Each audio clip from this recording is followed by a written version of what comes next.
Here again, I'll look at some of the papers today. The first work day of the second quarter in 2024, April 2nd. Let's begin with the Vanguard newspaper this morning. And what does it lead with? Banks need 4.7 trillion naira to scale CBN's new capital hurdle. And look at the riders. No bank qualifies under new guidelines. ETI, Zenith, Access, First Bank lead in eligible capital. 7 qualify by adding retained earnings. No need to panic, as ascribed to ACAM. Find the details of that on page 5 of the Vanguard newspaper this morning. There's an interesting piece of news under the picture on the front page. Okwama, how soldiers, villagers died. That's ascribed to an eyewitness, says Bayelsa militant leader Amagbe, not from Okwama, notes leaders from Okoloba led the army to Okwama, reveals the conspiracies, what transpired on March 14, allow Okwama to bury the dead. That is ascribed to residents. Find the details of that again on the inside pages of the Vanguard newspaper this morning. Naira gains 660 naira on $7 billion FX backlog clearance. BDC's return. You see that there's some parenthesis around that. Find the details of who said it on the inside pages of the paper this morning. Switch to Nigerian News Direct, also talking business, financial stability. CPPE gives nod to CBN's recapitalization plan to safeguard depositors' funds. What does that mean? Look at the writer. It says inflationary challenges drive endorsement of bank recapitalization. Non-performing loans remain below threshold, reflecting positive bank performance. That's ascribed to CBN.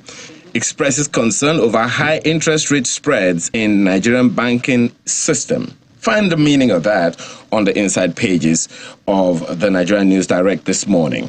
Switch to Business Day.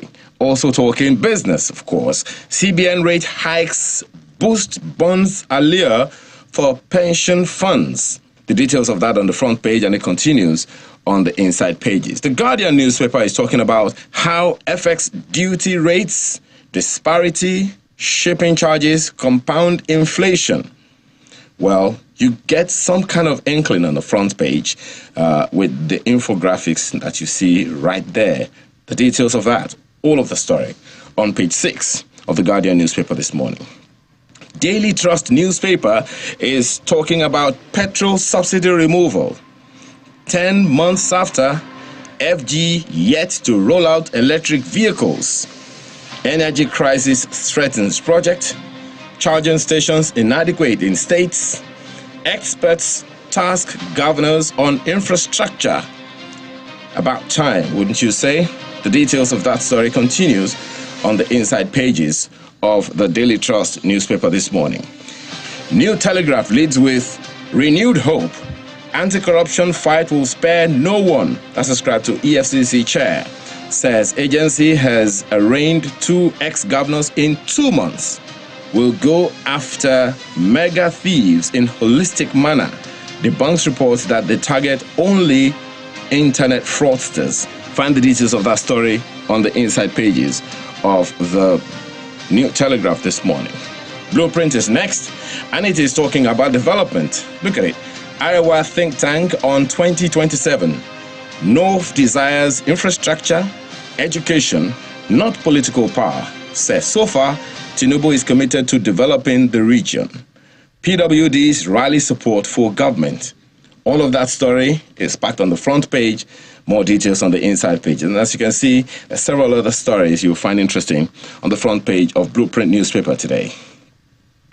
This Nigerian newspaper is talking about troops neutralize terrorists in Northwest region. That's its lead story today. Intercept illicit drugs in Ogun, says Army. Suspected herdsmen kidnap students in Delta. All of that story is packed on page 15 of this Nigeria newspaper this morning, along with several other stories. Look at right above that story. You'll find Coca false distribution of palliatives by states, lawmakers. It's no solution to current hardship. That story is The rider is ascribed to Governor Duri. All of that you'll find on page 4 of this Nigerian newspaper this morning.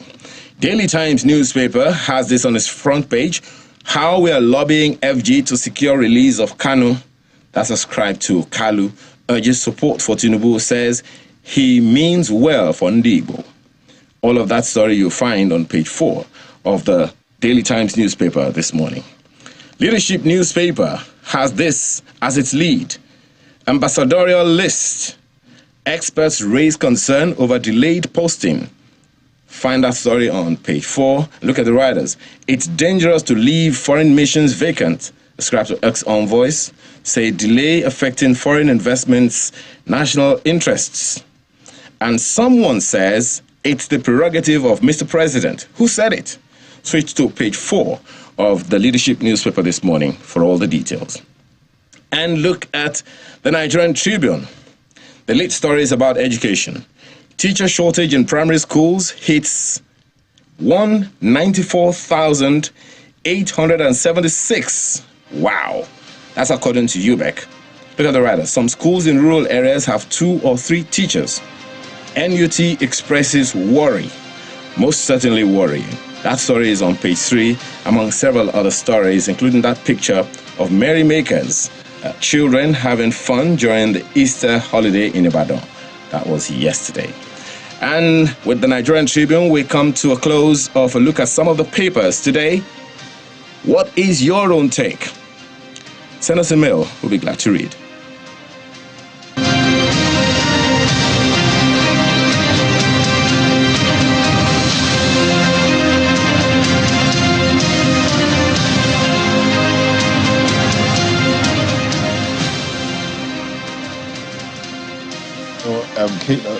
For me, looking at the headlines in some of the national dailies today, one of them that really strikes me, especially as it concerns the economy, is what we have on the front page of the Guardian newspaper. Look at how FX duty rate disparity, shipping charges compound inflation. So see this. First of all, you have the customs import duty exchange rate, which is different from the parallel market foreign exchange rate. So customs duty exchange rate is 1,303. The parallel market is 1,250 to the dollar. So when you see these kind of things, you wonder, so what would those that are bringing in raw materials that they need for the manufacturing, how do they even cope with all of this? So they have to get the dollar at a certain rate. In bringing the goods they are bringing in, then pay a certain rate, a different rate from whatever they are paying. It's just too many. And then look at the other charges. Shipping line charges at the port. Shipping line import fee. Nigerian port freight additional recovery fee, port and terminal charges. Amazing. Free parking rent period, total parking rent, terminal handling charge, terminal slave delivery charge, I almost said slavery there. VAT at 7.5%, stamp duty, terminal documentation, among others. These are all the amount of charges that those that are bringing goods are using the port would have to deal with. How then do we expect things to be cheap? I mean, if you talk to people who are in that sector, people who do business, it's almost as though everything is put in place to ensure they don't thrive. Almost like it weeds out so many people. There's so many people who want to be able to participate in this who cannot. You just can't handle that.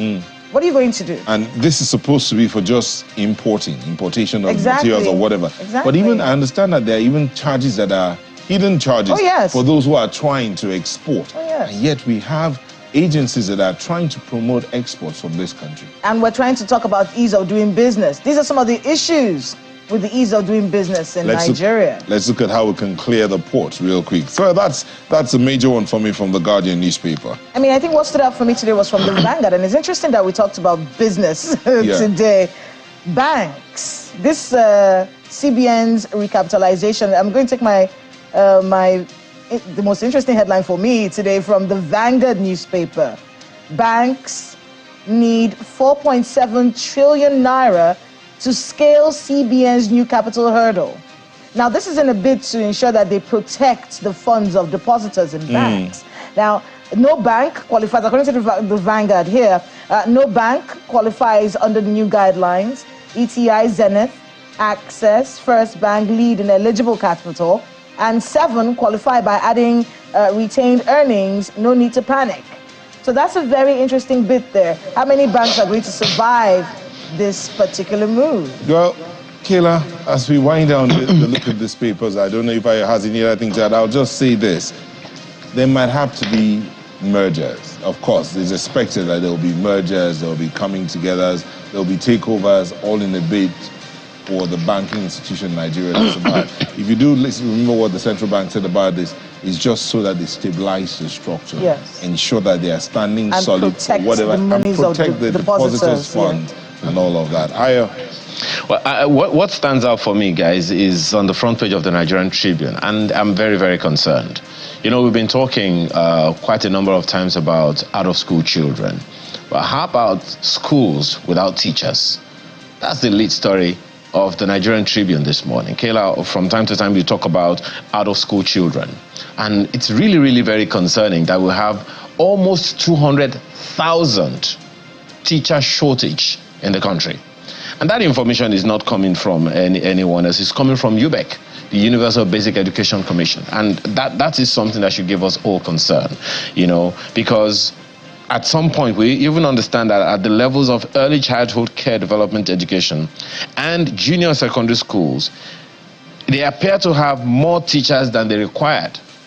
But overall, especially at the primary school level, we have a shortage of almost 200,000 teachers, and it is official data coming from UBEC. And I don't know if that is a problem for the federal government to solve or for the state governments to give attention to. This information is sourced from what they call the National Personnel Audit Report. And it is something that should give us all concern, sincerely. We talk about out-of-school children, we talk about kidnapping and all those things, and here we have it. In fact, we understand that in some rural areas, teachers are as few as 2 to 3 in a school. How many students are there in the class? I don't know who should give attention to this, and whether or not we are really concerned about education or we are concerned about the future of this country. For me, that's the most concerning thing this morning, Nyota. Really deep and really concerning that the thing is this, some will say that teaching is no longer as attractive as it used to be. There was a time that we know that people longed to be teachers. They wanted to graduate from school and become teachers to pass on knowledge to the younger generation. But no, that's not the situation. Now, ask any average Nigerian student right now, what would you like to be in future? You will not hear anyone tell you, I want to be a teacher, or I want to go to the classroom. You hear them tell you, I want to work in an oil company, or I want to go to the bank, or I want to leave the country, or I want to jackpot. But funny enough, you find out that many of them jackpot and they go and teach abroad. They go to schools there, they go to school, absolutely, yes, and they end up teaching, all in a bid to survive.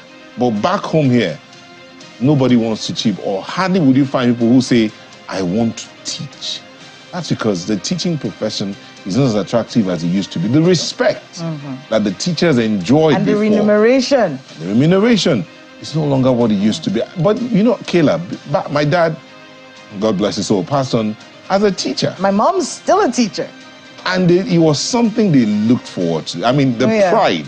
That's the teacher's son. When you're walking in the community, that's the teacher's son. Couldn't exactly misbehave in the community. But hey, whatever it is, let's do what we can. While we're looking at the out-of-school children, let's look at how to bring the teachers back into the schools so that our education system can get back to what it ought to be. But having said that, that's all we're adding the look at some of the dailies today. Sunrise Daily will be back in a moment to get into our conversation. Just stay with us.